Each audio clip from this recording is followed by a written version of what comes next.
Good afternoon. Hello. Hi, Heartiness. Hello. Welcome. Hi, Liesel. Hi, Stephen. Welcome back. Thank you. Hello, Tina. Stephen. Hi, Stephen. Hi, Stembile. Stay, I don't know how to pronounce your name. You're welcome to unmute yourself and start your video. And then you can also tell me how to pronounce your first name. Are you there? Just go mute. Stay. Just ask her to unmute yourself. Hi, Liesel. My apologies. I was There you go. just finishing off talking to someone else. Oh, Yeah, okay. So that explains it. Yeah, you're pronouncing my name correctly. It's Stay. Stay. Yeah. What does it mean? It's short. It's short for Stembile, which means we hope. Ah, okay. So we all need that. Hope. Yeah. So Stembile, welcome here as well. So this is your first think tank? Yeah, I haven't been able to attend the others, but yeah, I thought today's one was quite critical, so I wanted to be part of it. But yeah, I think previously I've spoken to TNS just more on the personal coaching, so I still owe him feedback. Yeah, I'm still hoping. Exactly. Okay, Yeah, there's always a first time. So welcome here. Yeah, And I see, Ansi, you've also joined. And I can't remember. I mean, I know your name by now, but I don't know if this was your first think tank. No, it's about my third one, but it's been quite a while. I had quite a rough few months, the last few months, but it's been quite a while since I've joined. But yeah, I've been about 3 times or so, but it's been a while back. Okay, so welcome back. So if it's been a while, you obviously have been in the space where the think tanks were focused on the impact of COVID on HR and businesses, where we're now looking towards, using COVID as an opportunity for renewal and change. Yes. And I think, a lot of us, including myself, and I know Tina's as well, couldn't wait until we're focusing on, how do we use this as an opportunity for renewal. So yes, I'm sure there will be more people joining, because I know from previous think tanks that some people were eager for today's session. Because it's small groups, you're welcome to keep your video switched on. All of you who's been here before knows that this is not a webinar. It's an interactive session. So just to take a step back, since we started using these think tanks to focus on using it as an opportunity for renewal and for change, we had a session where we brainstormed, what are all the areas that we need to focus on to see this and use this as an opportunity for change and renewal. And then last week's think tank focused specifically on this thing that we're going to continue working and learning remotely. How do we get better at it? And how do we, integrate our work and life? And inevitably, it's always boils down to leadership. So knowing that leadership will have a think tank dedicated to leadership development, we decided then last Tuesday that today is the day that we're going to zoom in on leaders and leadership development.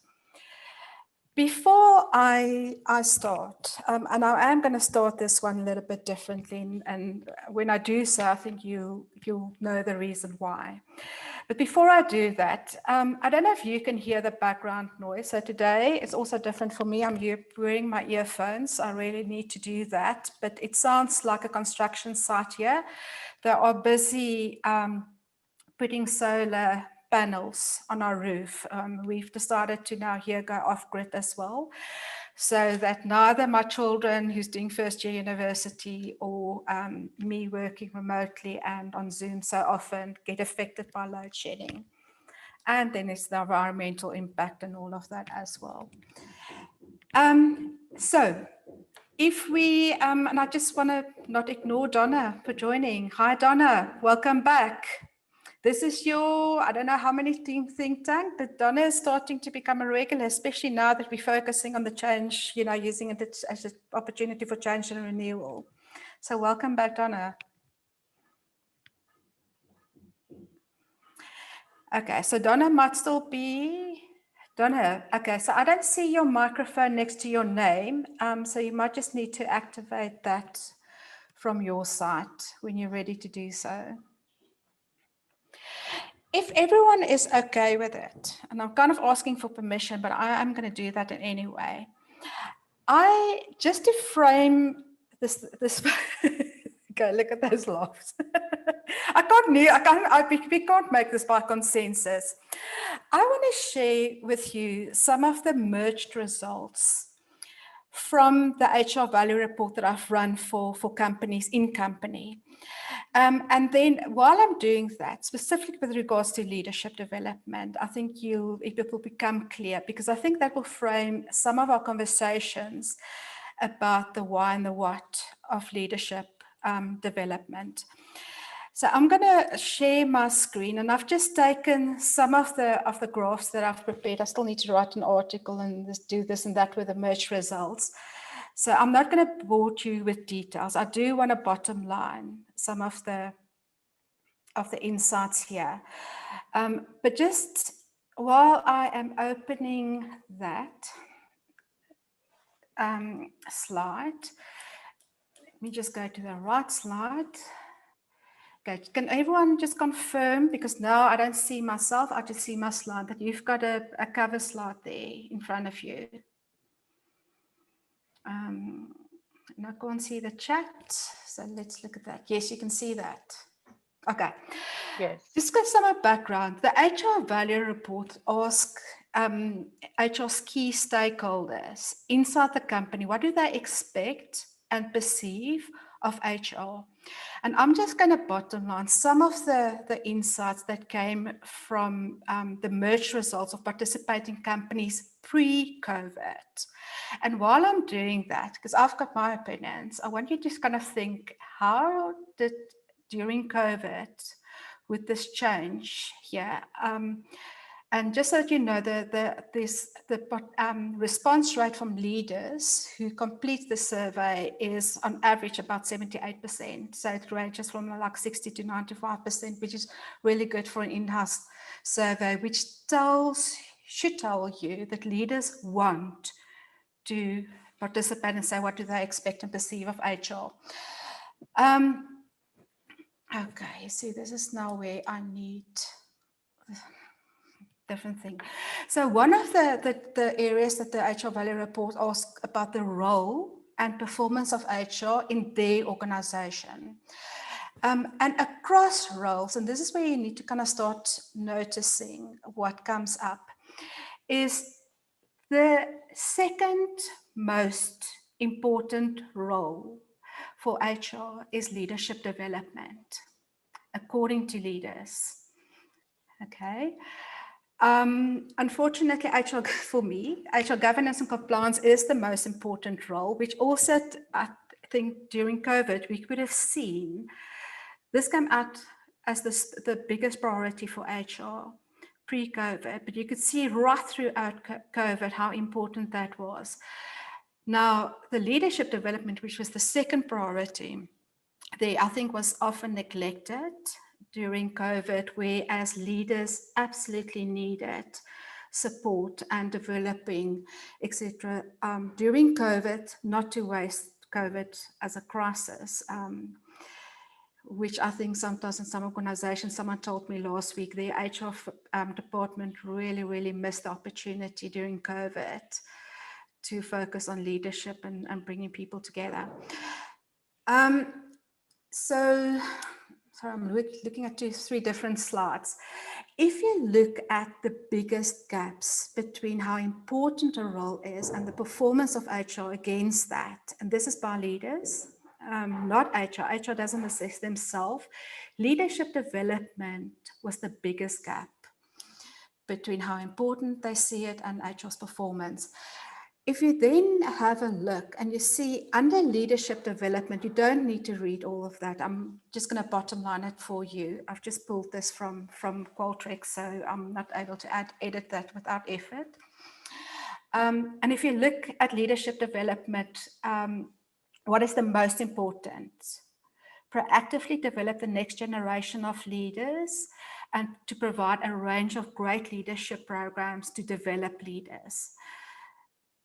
If you then were to just look at leadership development, there are three, all of that is basically important, but the most important within leadership development came out, again, provide a range of great leadership programs to develop leaders, to influence managers to be great leaders who are admired, trusted, and assume responsibility for managing and retaining people. And then also proactively develop the next generation of leaders. I am not going to go into this one, but if you were to look at the largest gaps across all the questions in the questionnaire, there are two of those leadership development questions that came up as being the biggest gap according to leaders in terms of what they want and what they are receiving from HR. So with that in mind, what we can see according to leaders is that I'm not stopping the screen, am I? Okay, give me 1 second while I'm struggling with technology. There you go. If you look at this, what I'm taking from that, and this is, I would love for you to mention your key takeaways as well.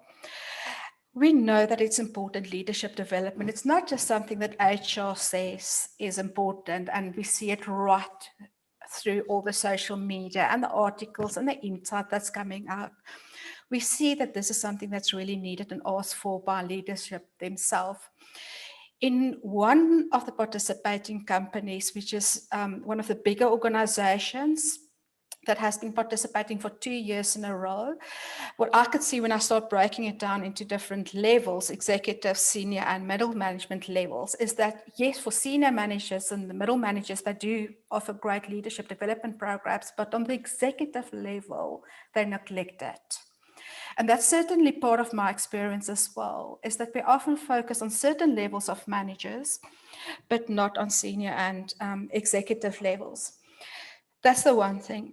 The other thing is that we don't focus enough on how we develop leaders. Historically, it's all about MBAs and mini MBAs and business development program and more knowledge and whatever gives them certificates, etc. And in my opinion, there's a shift needed there in terms of giving leadership personal experiences, help them find, discover how they can be their best self, how to bring the best out of themselves and other people. This thing about governance and compliance and leadership development, I think that's certainly something I just saw and experienced during COVID and the think tanks. Is a lot of HR people wanted to focus on leadership development. They saw the need for it, but they were torn and pulled into governance compliance of everything, in terms of the policies to work from home, the payroll remuneration and all those governance and compliance issues, which is understandable. But it also caused a lot of frustration with HR people. And yes, I think that's something I want to leave it there. I've got a few other things that I want us to talk about, and that's in terms of leadership as how do they engage people, keeping leaders accountable as well, because I think that's also the other thing that's neglected. We keep people accountable, but we don't keep leaders accountable. And that creates mistrust that we've got two sets of different rules for people and for leadership, etc. So I think just again from my experience, and I'm putting all of this in there so that we can talk about that. We have historically always promoted people that's great in a functional area or entrepreneurs and promoted them up the ranks, but we never supported them. How do you move from being a functional specialist or the great and you best in your functional area, or an entrepreneur who has established a business and is growing it, to now start managing other people. We never kind of have really helped people, I think, in terms of that. So with that,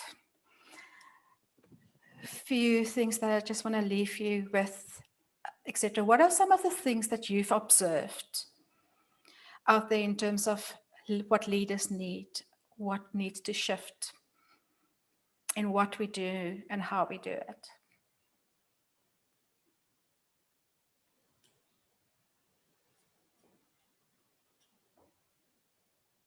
Anyone? Hi, Liesl. Yes. Thanks for sharing that. It certainly is thought-provoking. I mean, it's things I think we probably all know. And yeah, that the question is how do we shift? How do we shift our leaders? How do we shift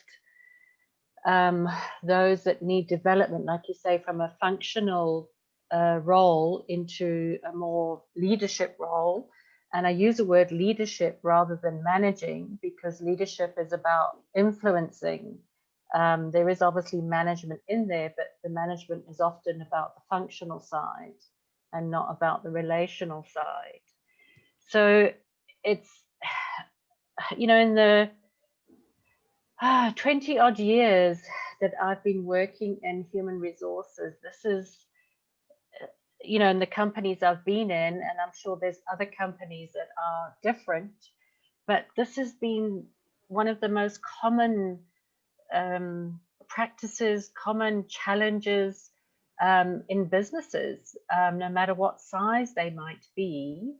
And so, yeah, it's a good question, and I don't know if it's easy to give a quick answer. And I think it's also dependent on the environment.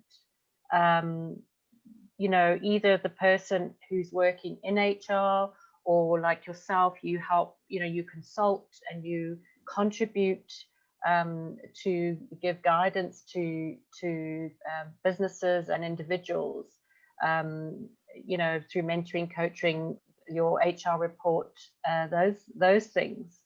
And so it's like what you're asking for is, yes, I'd love for that to happen.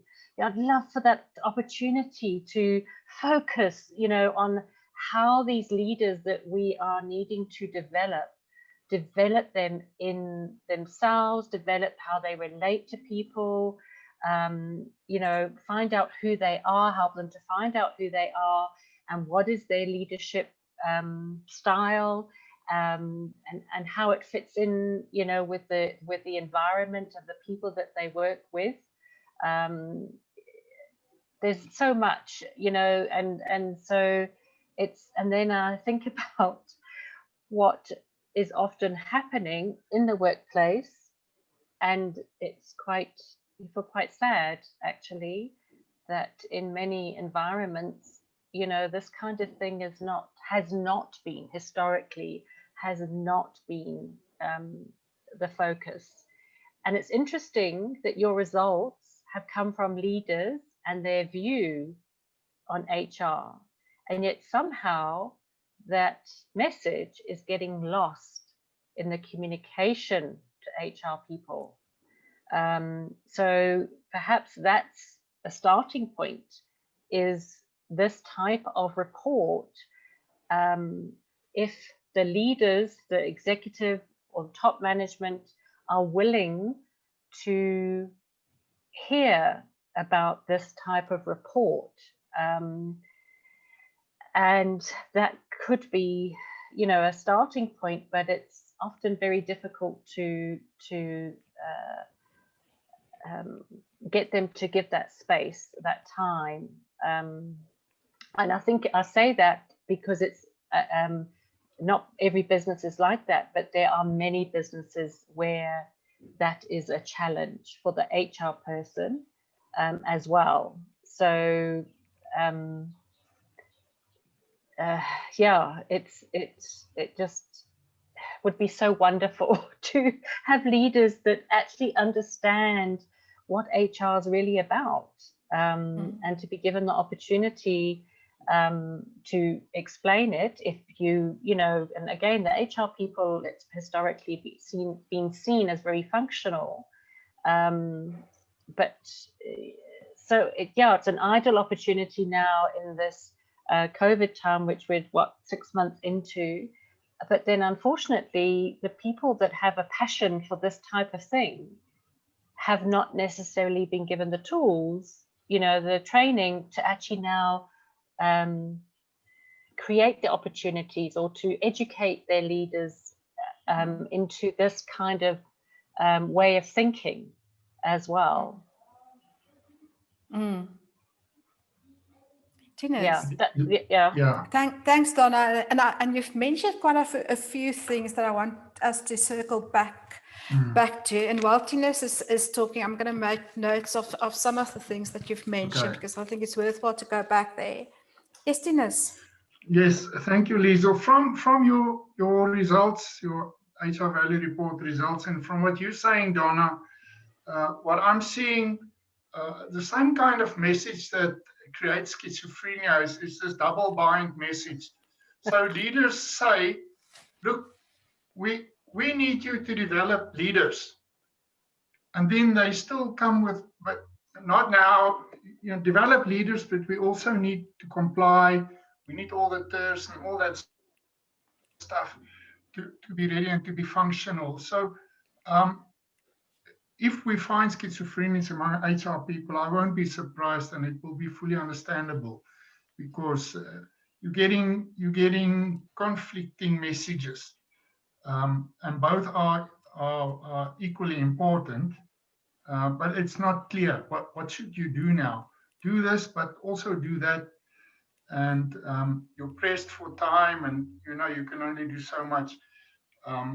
So I think that dynamic also needs to be addressed, and HR, it's actually up to HR to tackle that thing, and you know have conversations with their line managers, so you can correct these communication patterns. Absolutely. And there's some things that are also, you know, Tinus, that you dotted down in terms of the conflicting roles that I want to get to as well, because that's also something that was covered in the HR value report results. So thanks for that. Anyone else? Just some thoughts to get us started. Yes, Stephen. Dit's ek. Yes, I know. Nee, ek speel sommer. I just want to comment on something, and obviously there's a lot to talk about, but just the one thing that I've picked up, and I'm sure the others have done so as well. We recently had to now appoint some senior management at the properties and promote obviously some of the lower levels like deputies and whatsoever. And then you get to a point where we actually don't have people. And then they talk about succession planning and what's happening and whatsoever. And that's when leadership development suddenly becomes now very important and very relevant. And that really gets me to go up there and say stuff that I might be sorry about. But it's the same old story, okay? And I think you've mentioned it before in the value report, or somebody else, Donna said it, that if your MD or your CEO is really looking after his staff and obviously his direct subordinates, then there's a chance. But if there's no buy-in or really a seriousness to get people developed or in leadership per se, it just keeps on doing, you just keep on doing the different stuff or the same stuff, but there's no results in that, because you've got to take it further. Yeah. And as I've said before, leadership development and all other training as well is quite expensive. So when you do it, it must be for the right purpose, and there must be fruits at the end of that. But I'll comment later on the other stuff. Thank you. No, absolutely. And I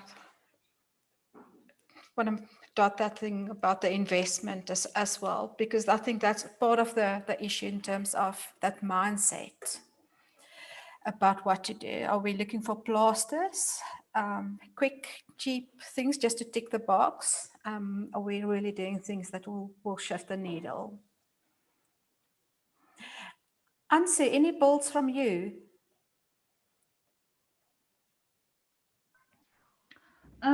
Not really, Liesel. I do agree with what most people said. I think I'm at the same place as Stephen at this stage. I also have a managing team that I'm currently trying my best to actually go through development. But yeah, if you do not shift that thinking around what does leadership development actually entail and what does it mean, then you can get yourself caught with literally just putting on the plaster, like you just mentioned.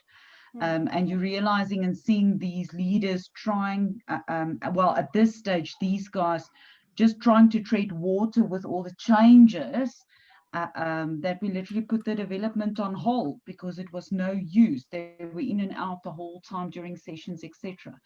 But the problem is, yes, if you do not realize the investment that's made into you and trying to grow not just the company but the leadership of companies, then yes, it does get quite difficult.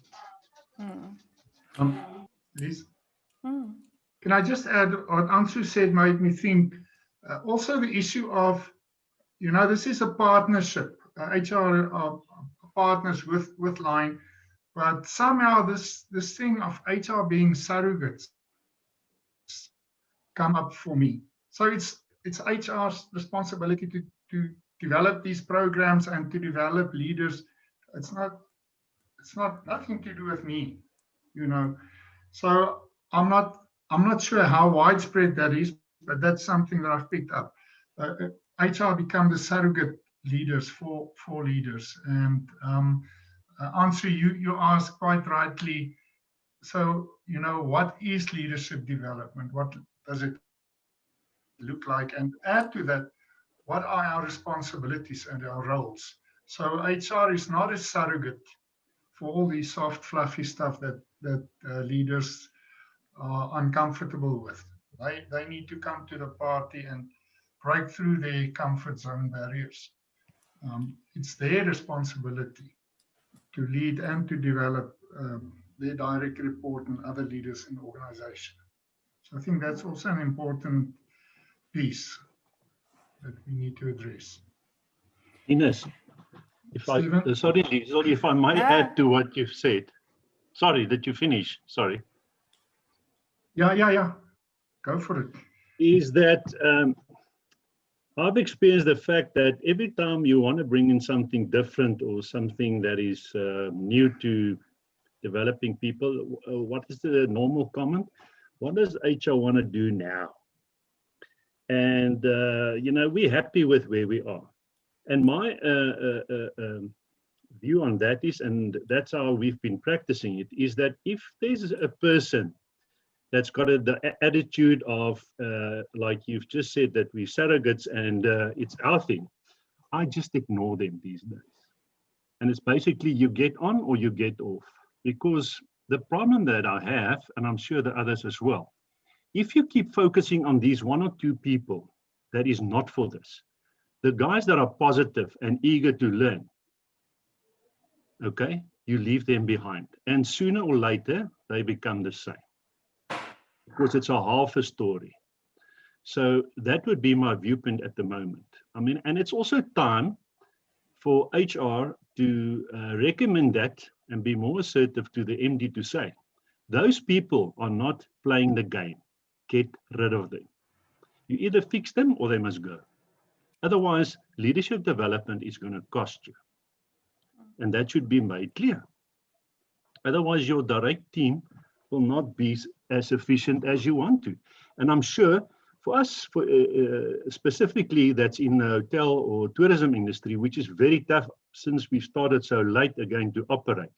We need now to do the thing and work as a team. There's no time for us now first to see this or see that. We don't have, time is not on our side.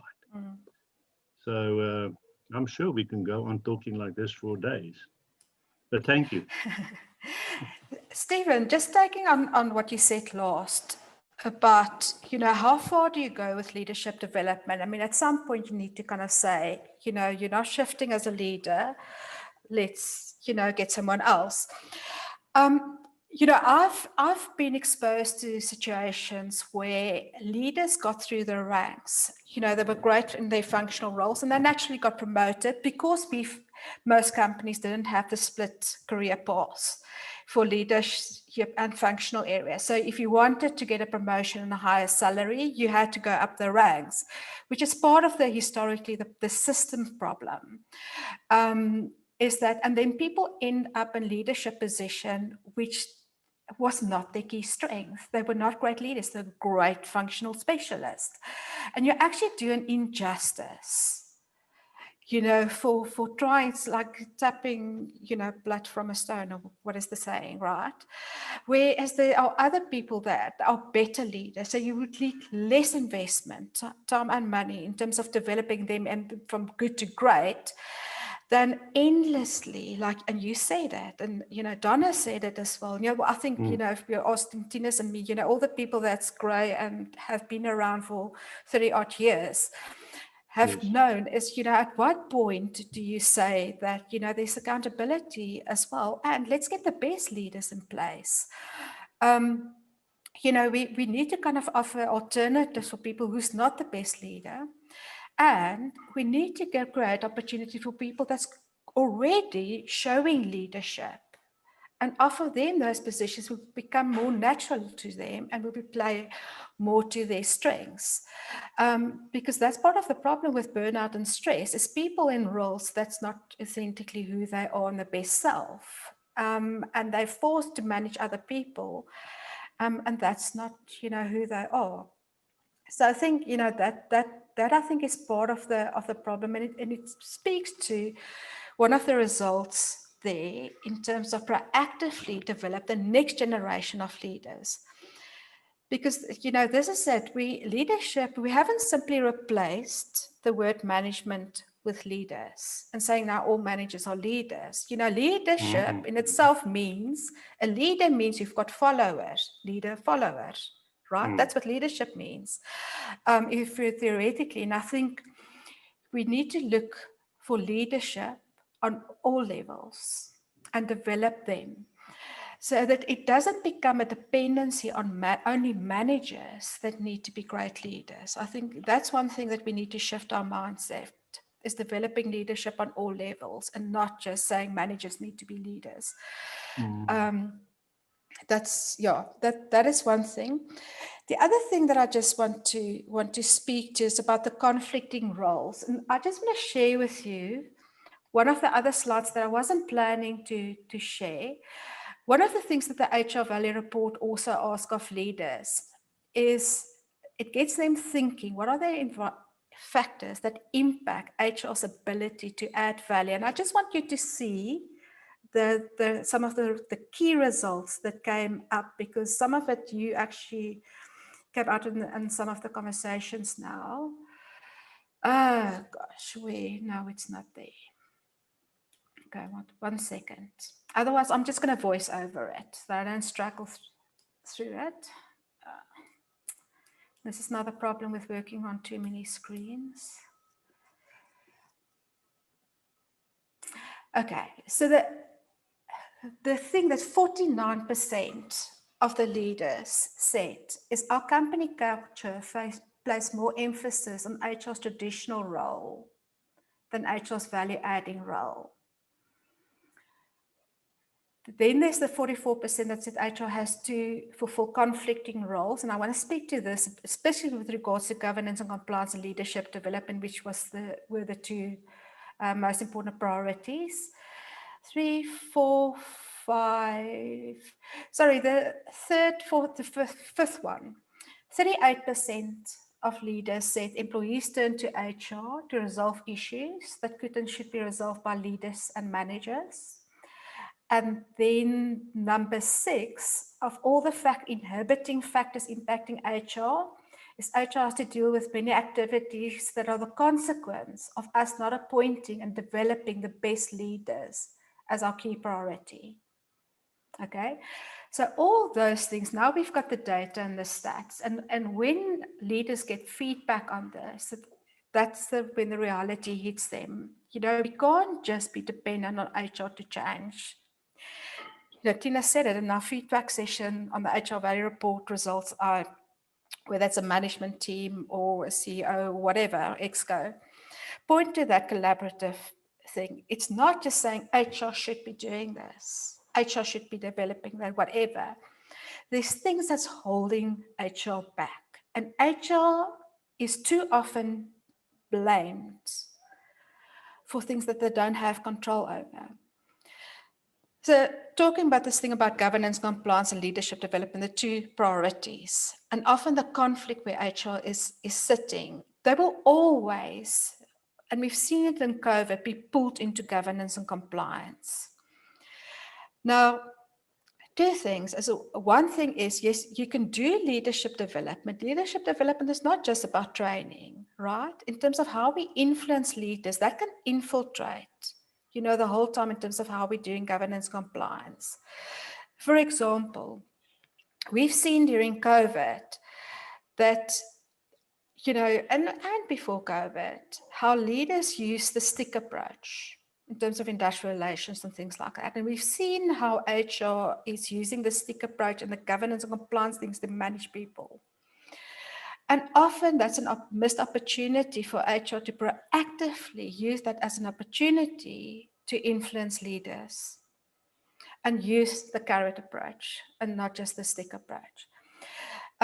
1. 2, what we've often seen with HR is that it's very difficult to hold these 2 pieces also together in terms of one side you're doing industrial relations and IR and remuneration and all that and this and that.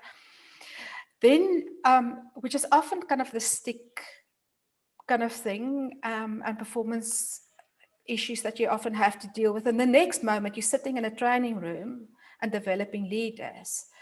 That is often a conflict role. And I've sat with giving feedback on HR value report to a team of HR people where, when I said that, someone in that team who's primarily responsible, HR business partner, but also responsible for IR-related issues, says that's exactly what he's struggling with.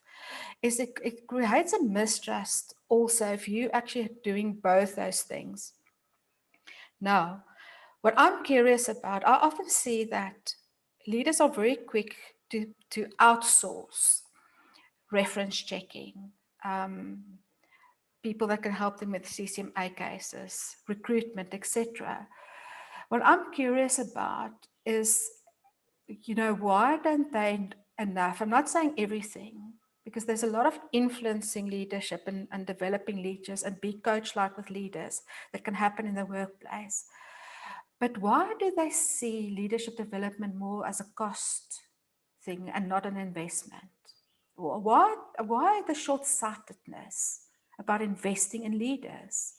Because they invest in skills training, you know, for other people.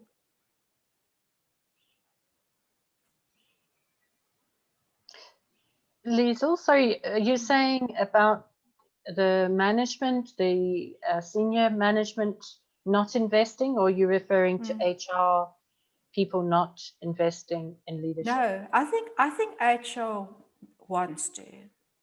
Yes. That's just my view. I think it's Yes. a leadership thing. So either it's HR not influencing leaders, because by the way, that's something else that the HR value report shows. One of the 2 areas that came out as the biggest competency gaps in HR is influencing skills. Okay, so pause. So I think part of it is HR's role to how do they influence leaders to invest in developing current and future leaders. But it's not just that. It is this mind shift of leaders as well. They need to take co-responsibility.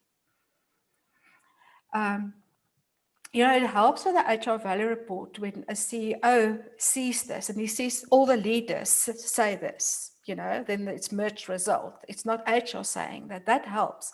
But if they don't have the data and the insights from everyone, from leaders saying leadership development is important, why do they not see it? Are they also too operational to want to spend time on it? Or what is it? Or maybe it's not a problem.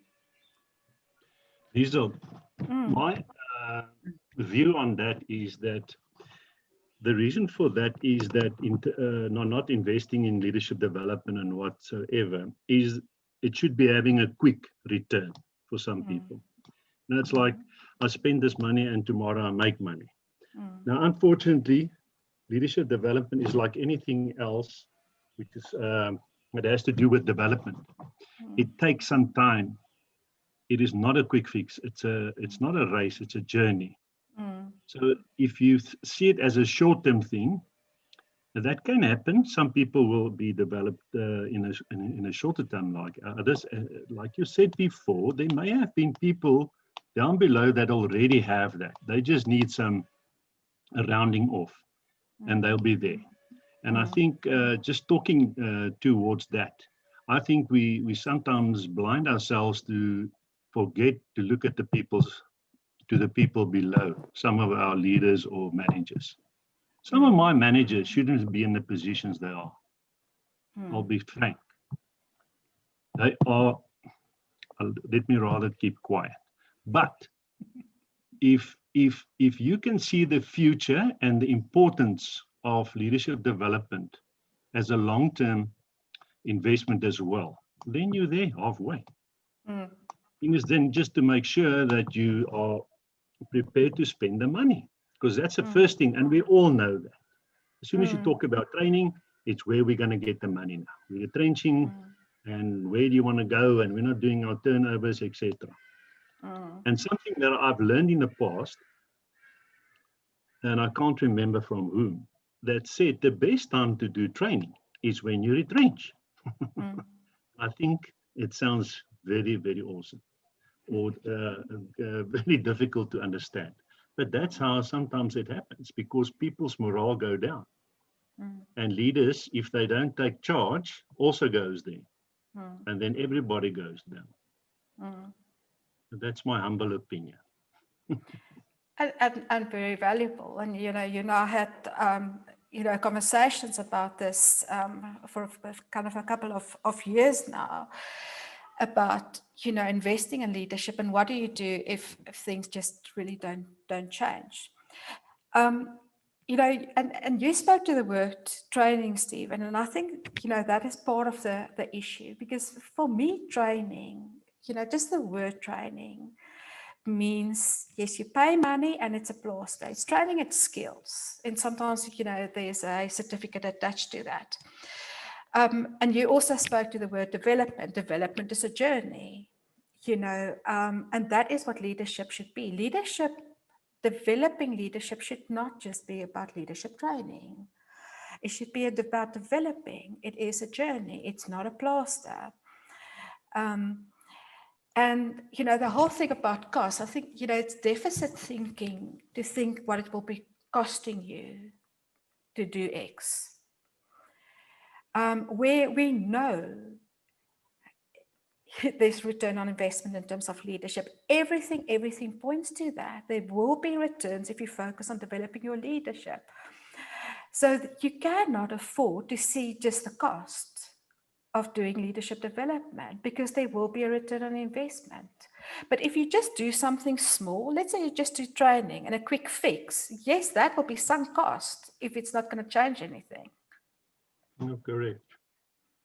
But Liesel, in the same breath, it doesn't have to be very costly.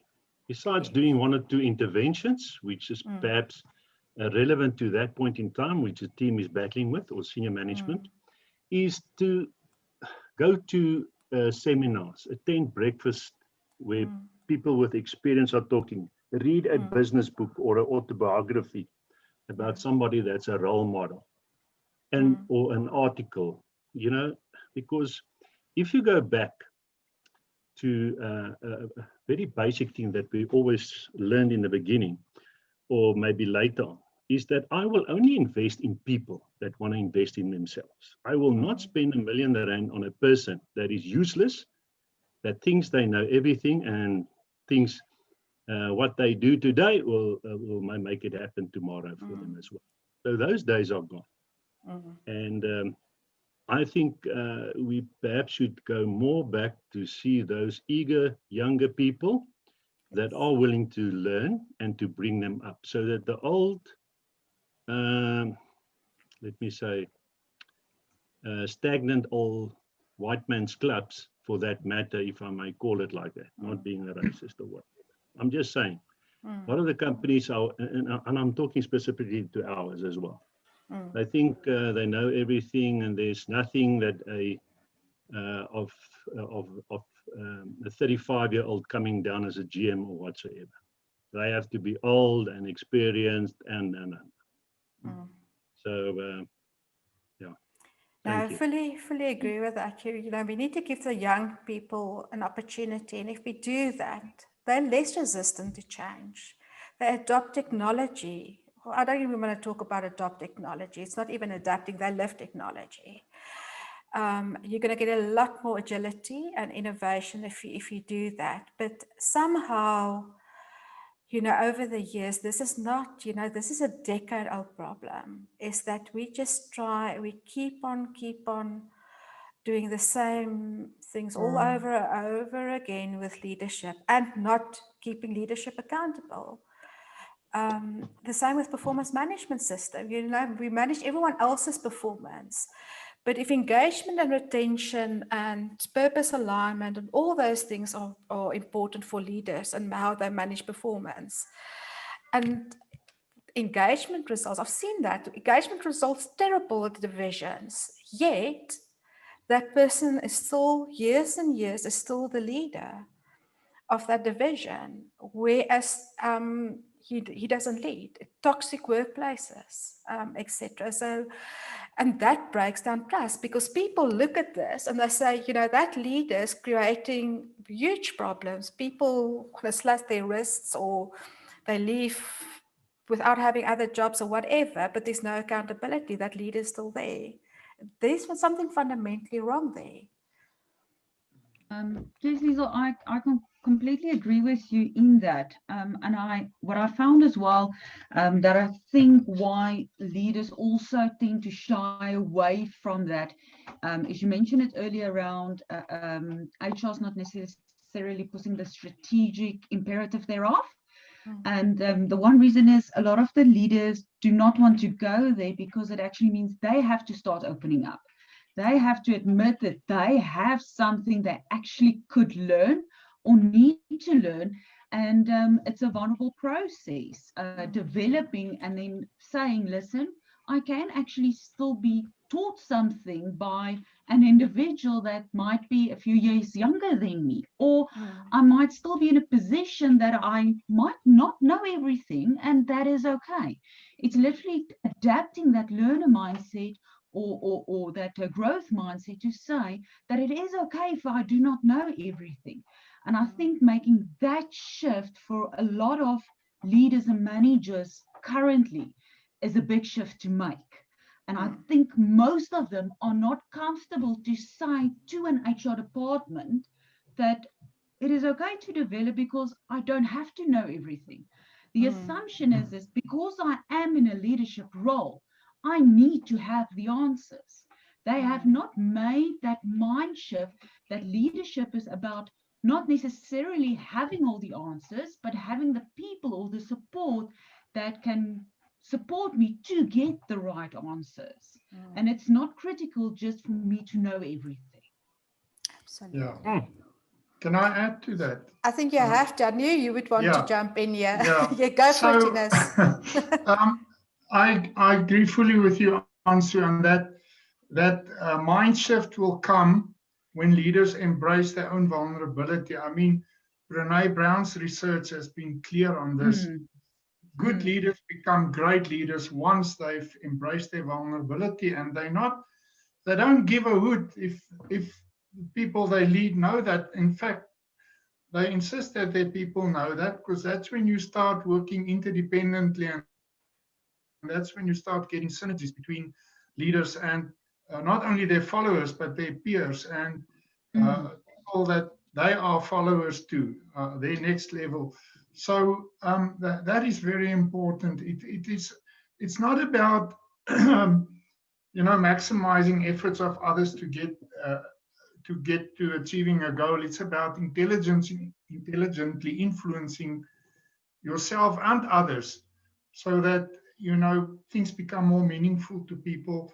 The purpose comes out of this, and that, I think that's where the younger leaders, because they are very much purpose driven, the millennials and so on, they are much more into that, and they will make that mind shift easier. This command and control, and I have to know everything, that's still the expert mode. Its time is gone. So I agree with you, but I think the key breakthrough will be when leaders start to not only accept vulnerability and weakness as part of them, but they actually embrace it and they use it so that others can complement them and fill their blind spots, and they can do the same in return. Then they will stop manipulating each other, and really collaborate. Can I add something to that? Just a thought, listening to what's being said, and I think the focus a lot is being on the older generation in leadership, and just what I'm hearing, it's actually about an attitude. I mean, Tinus, you're talking about Brené Brown, so it's not actually about the age of someone. It's about what they've been used to, what they feel safe with, their comfort zone, and whether or not they're willing to step out of that and be vulnerable in order to grow. So, there's going to be similar people in the younger generation who are not going to be willing to have the right attitude and be open to being vulnerable, putting their hand up, asking for help. So I think it's actually more about the individual, and obviously in that is their background, what they've been exposed to, etc. But then it's up to the leaders to encourage whoever is in the business to be vulnerable, to open up, to be willing to show, not show, but to do, put their hand up to offer to do things that maybe they wouldn't normally have done. So I think it's more of an attitude approach than and getting out, be willing to get out your comfort zone than the actual generation a profile of somebody. Yeah, inside out. So just speaking to that and about vulnerability, and Donna, you mentioned attitude. So some of you might know the work that Tinus and I'm doing is strengths-based, and it's interdependence. How do we serve us so we can serve others? Now, just speaking to that in the place of vulnerability, but before I do that, is, we've been raised, most of us, to be, from a very young age, to be independent. And even as leaders, we've got leaders need to get the results. Leaders need to be responsible for the leader, which often pulls leadership into independence as well, thinking they should be all and be everything, and they should have all the answers. And it often pulls them into micromanagement and control. And I've seen that in COVID. It just pulled them further into being independent, and to think that they can micromanage or need to micromanage and control to get results, where that's not true. It will actually give them opposite results, about that. So the work that we do is strengths focused, and leaders love that. And I'm not, so, there's reason why I'm mentioning this. If we continuously playing vulnerability in the sense of there's something wrong with leaders and then we need to fix something, it is going to get them at the backbone. But if we start playing to say that, if leaders understand these strengths and that they can lead others from a place of strength, not a place of weakness, it's them, just better. It's not being something else, because I think often we try and say a leader must be like this. This is the blueprint of being a leader, and they're feeling that they're not good enough or they need to be something else, whatever, that's already getting them in their back feet, etc. But if we can help leaders discover their authentic self, but just how to be better at it, and also to see other people for the value that they can bring, because that's also showing their vulnerabilities. They don't need to be everything to everyone. Now, speaking about, the place of vulnerability, there's no growth in the comfort zone, and there's no comfort in the growth zone. We know that. And hence also speaking to the thing is the training, dumping people into training, and there's no discomfort, and there's no personal insight on ahas, is not going to change things. Then that's money wasted if that is true. Now, here is in terms of vulnerability, speaking to coaching, because we cannot talk about leadership development without at some point talking about coaching. Now, whether it is an HR person being coach-like in their conversations with leadership, or whether it's internal coaching or whether it's external coaching, the nice thing about coaching, it's a safe zone for leaders to show up and be vulnerable. I've seen it time and time and time again. First of all, they like the fact that, it's not this blanket message and training, that they take maybe one or two things out as well. But it is safe. They can be absolutely vulnerable and show their vulnerability there. And especially if it's external coaching and they know that, somehow it's not going to come back, in the organizations, and especially on executive level, that's often needed because they feel they can't be vulnerable. And who do they talk to? Inside the organization, who can they be vulnerable in front of? So I do think coaching is extremely powerful for leaders, because it also gives them, the idea that they're special and it meets their specific needs and not just the general thing.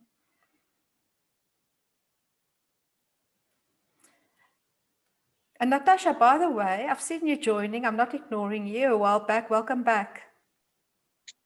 Thank you. I'm just listening quietly. But you're welcome to jump in at any stage. I think, I'm not sure where you joined, but you've given some valuable insights last week as well. So please jump in.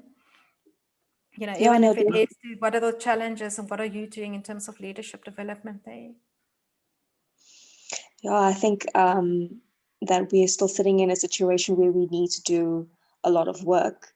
Like I mentioned during the last think tank, is there needs to be a focus in middle management, because we are in a very fortunate position where our executives are just on it. They're a phenomenal group of people, but it hits middle management and then it falls apart and trickles down and never reaches where it needs to, which is, team leader level. And that's where, it's also about building a pool of candidates, our future senior managers. And there's a huge gap because they haven't developed the skills that they need to. They haven't engaged with strategy as they need to, lower down on the ranks, because it's not being passed down. And I guess that maybe it's because middle management is still very focused on operations and not focused on developing people, not seeing it as part of their responsibility to build that pool and invest in people. That is your job. When you become, you reach a senior manager level of an M3 or an M2 even, is that your KPA should actually state that, what have you done for your people? Who have you developed? What does your pipeline look like? It's not just about targets. And I guess that's the biggest problem for us right now, is to change that perspective of middle management to say you're actually your leader now. It's not just about meeting targets. Your people would do that. They should be doing that without you having to push.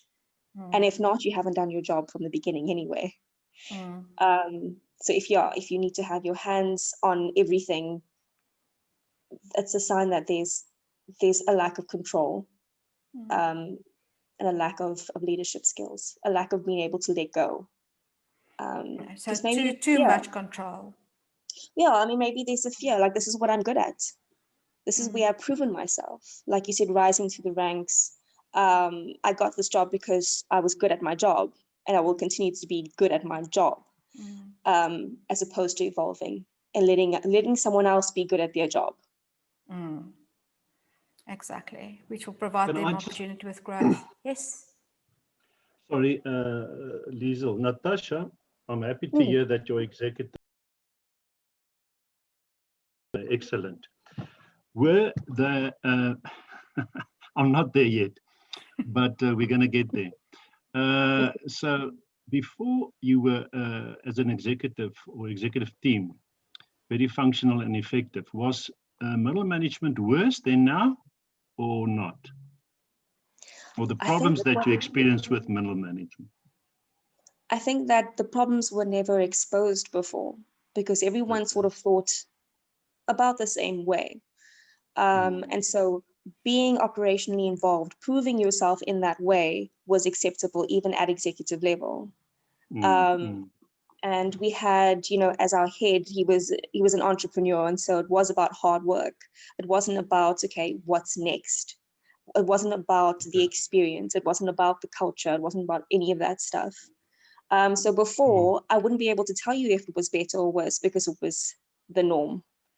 And so as the change of leadership came in, everything about the makeup of management, the makeup of our culture was questioned. And then things started to become a problem.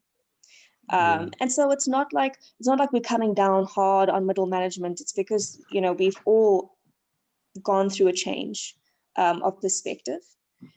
And so that's why it is our responsibility to upskill our middle management. We have not prepared them as we should have. Okay, so that's interesting.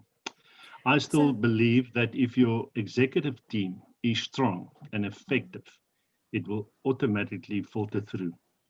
Because our biggest problem were middle management. And then it was the senior management that we were battling with. Because of the executive team not being fully functional. As soon as your senior management experience that our executives are not a sufficient or effective team, it's a nightmare. I know when I was younger, I did the same. As divide and rule. So, but unfortunately, sometimes a person must be patient. And at the moment, we have specific circumstances. And so we're going to have to be patient in our case. I just want to add to what Donna said previously about this and that. Donna, I agree with you fully what you said. In my instance, I say adapt or die. You're either going to change it and have a different view or whatsoever, or you go. Because we can't farm back. Ons kan nie terugboer nie. Okay, the time has come now, and then we need to do new things. And just on the other thing about developing the younger generation or the next generation of leadership, is that they energize me specifically. I love working with them because they're open-minded and they don't worry and they come up with the most silliest ideas of how to do it. And it may seem very stupid from certain people, but you know what? It's the way they think, being creative and innovative. And if you are really interested or really care to develop the next generation, then you will love to work with them. If you feel threatened, you would not. Yeah. I want to add to that, you know, I think we already know as HR, we need to really rethink things like career management and career planning and generation and all of that. And one thing I do need to think is that we should stop for leadership. We should stop putting age limits or age minimums or whatever to that. We should really be looking at who's the best natural leaders who will have followers and then develop them.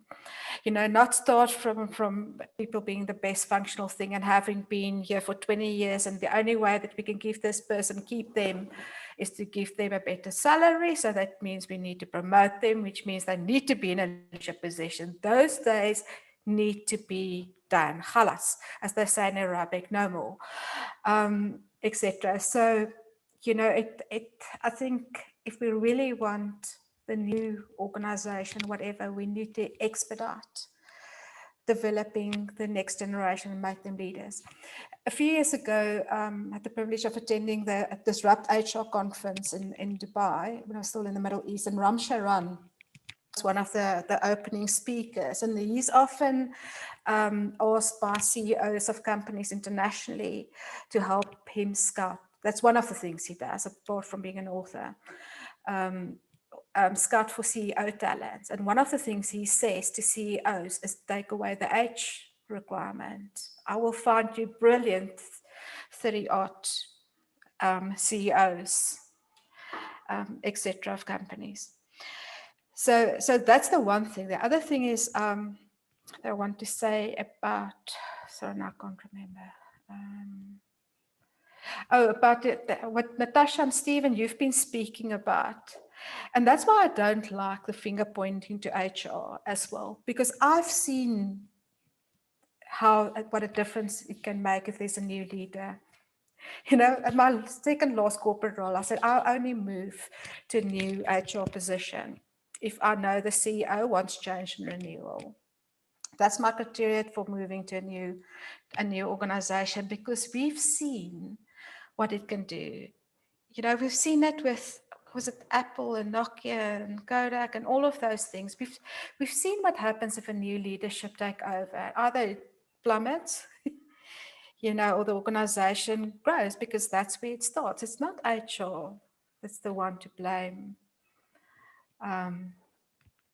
Whatever. I mean, a great executive team can absolutely give the green light to HR.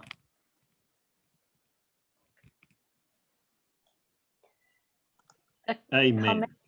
A comment I'd just like to make. I mean, this is really interesting think tank and all the comments that have been made, you know, have been really great. And I like what you were saying about the strengths focus, rather than, you know, kind of what maybe people are doing wrong or what they lack and that kind of thing. So there's a more positive approach to it than, you know, highlighting maybe where they're lacking. But just the thought that comes to mind, one is, I mean, it's probably sounds like a silly thought, and I do have those frequently, is that, you know, there's this notices that we're on the think tank, sorry, the Harmony network group about Kasatu tomorrow, and you know, these demonstrations, and I'm just thinking how all of us that are on this, that attend these think tanks, are converted.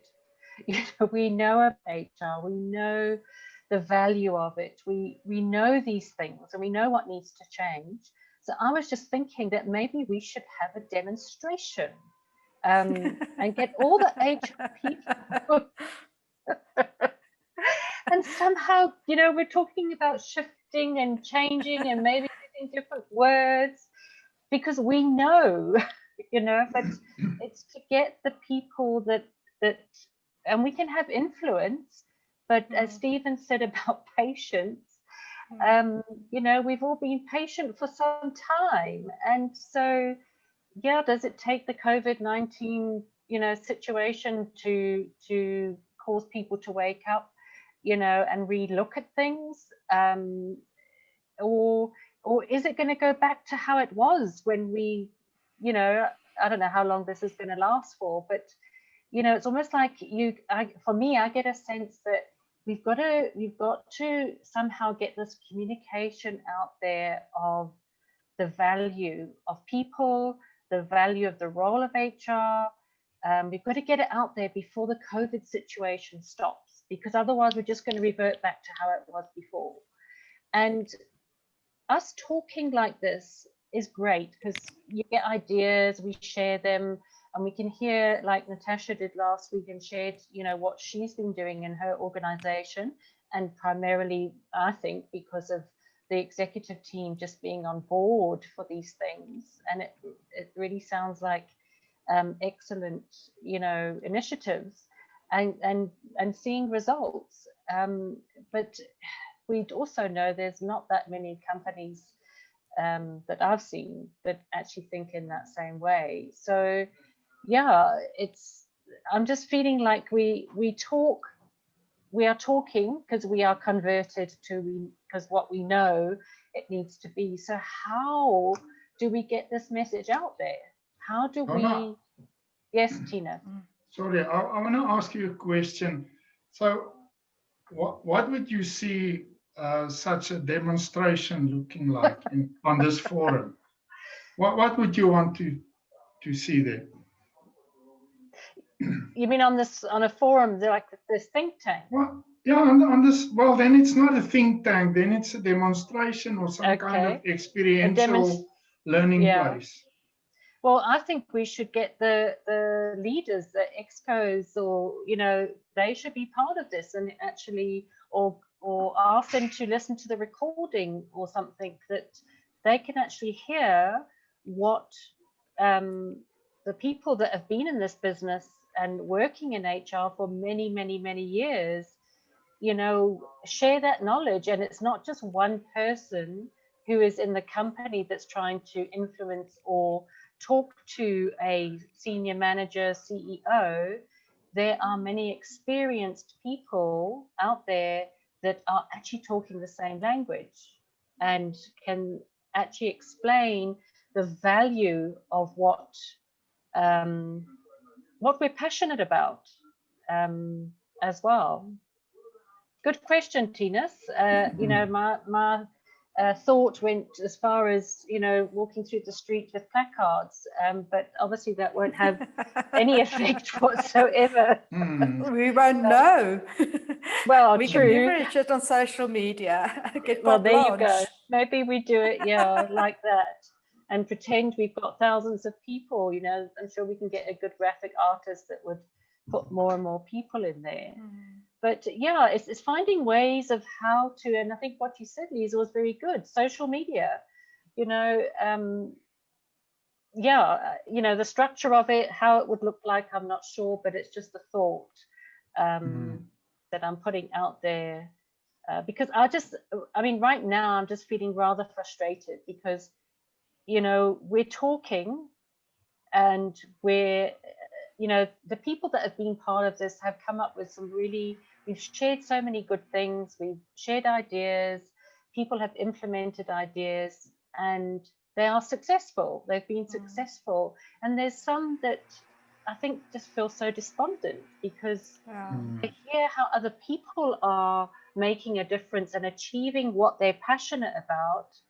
And they can't express their passion and implement the things that they know will benefit the company because either they don't have the ear of the CEO or the CEO doesn't have ears and he doesn't want to listen.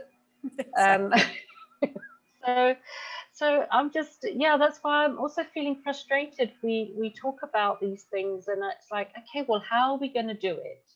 And I'm not talking about forming an association. There's plenty of them out there, but just, I suppose I'm just expressing some frustration in these great ideas, and they are very often, and I don't want to sound negative because there are some great things. That's reality. And it's just frustrating when you are patient, you're patient and patient and patient, and you say things slightly differently, but you're saying the same thing, and they fall on deaf ears. And then you see great people leaving a business because of the people that are managing them. Yeah. Goodness, if I may, just two things, Donna. I hear your frustration, and I'm equally frustrated.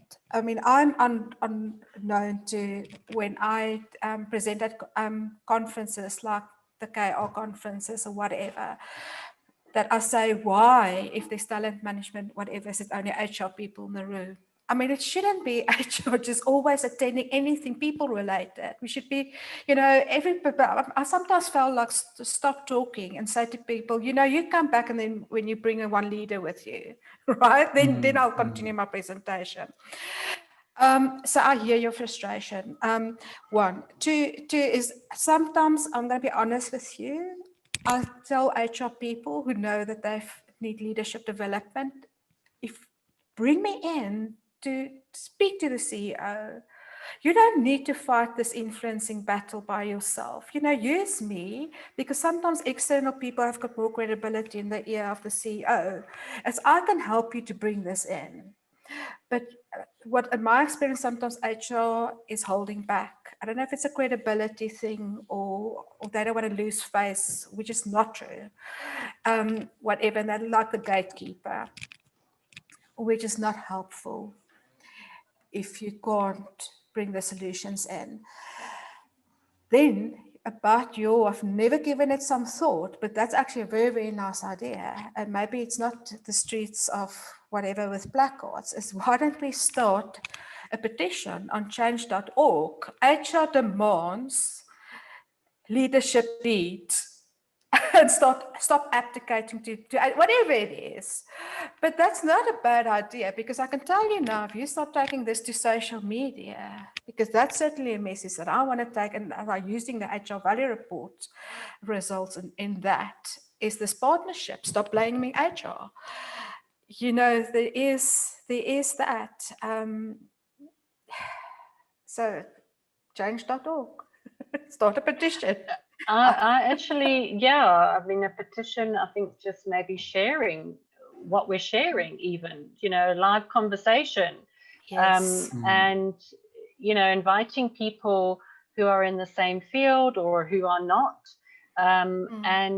but be frank, about the conversation of the frustrations, of the great things, just a time of sharing, but allowing other people.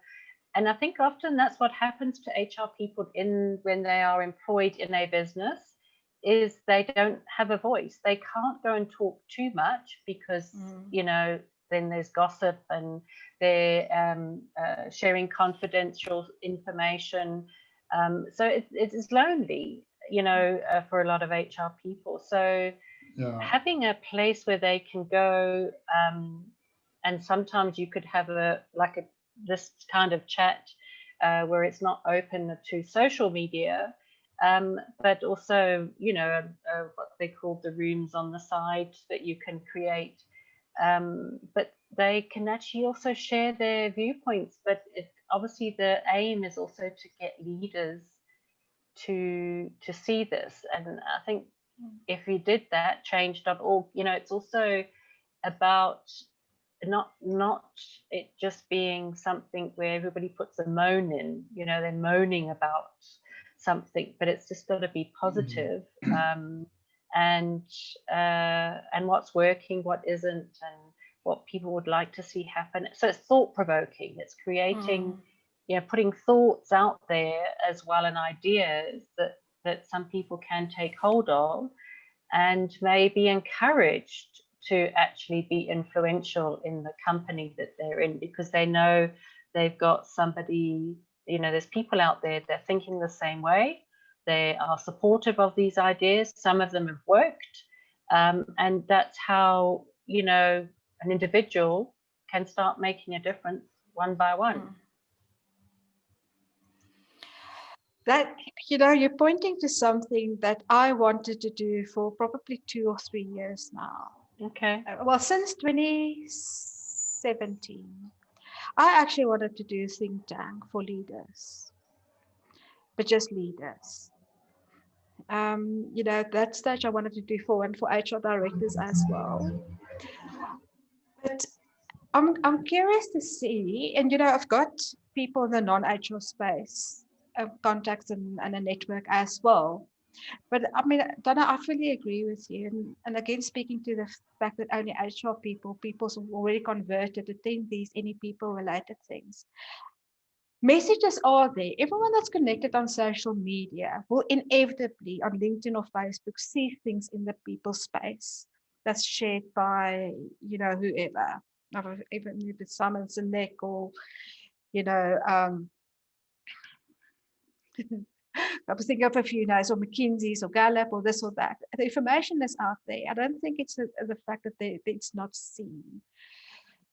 We're giving leaders experiences that on a personal level, not just why and what, but how.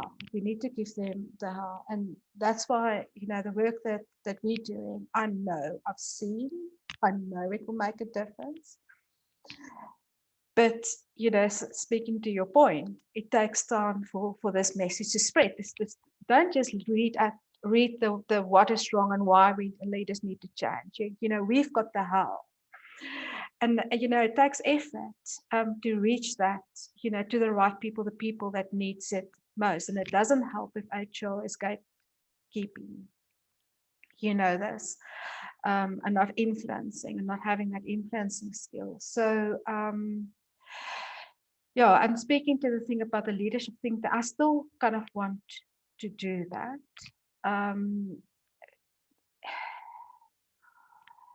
As a zone, same as kind of what we had many years with HR communities and HR managers, the IPM or whatever. They come together and they talk about their challenges, etc. And there are things, I think, there's CEOs that are participating globally in something like that. And the reason why I know that is that someone once said to me, when I approached them about the HR value report, is that this is something that they would be interested in. Because all the CEOs, they're broken it down to functional areas, marketing, legal, this and that. They find out that all these different areas, they always talk 90% about people. So they just merged it. I mean, that's not mind-boggling that that's happened, right?